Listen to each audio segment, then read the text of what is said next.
Israeli Prime Minister Benjamin Netanyahu has linked the firebombing to what he calls the Labor government's extreme anti-Israeli position, citing its recent decision to support yet another anti-Israel UN resolution.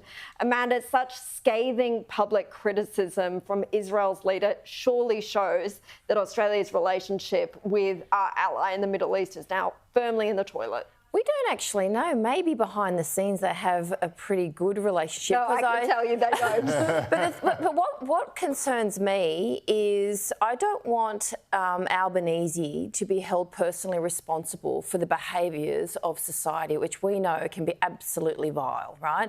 We've got youth crime, people bombing things, people murdering people, domestic violence. Yes, his decisions need to be very decisive, and yes, you were right, he needed to come out straight away and say, this is abhorrent, shouldn't be done, it's an act of terror, we'll work on it. And then people know that he's compassionate about the cause.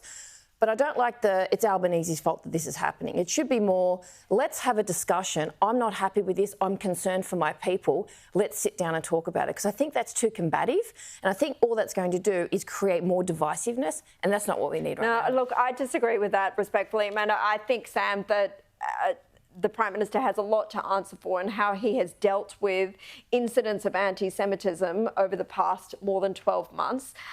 It's not just the resolutions at the United Nations, of which there have been a few, where Australia has departed from its standard position, but in constantly calling out Islamophobia when he mentions anti-Semitism, in sort of not speaking out strongly enough about certain incidents and protests that we've seen. I see what you're saying.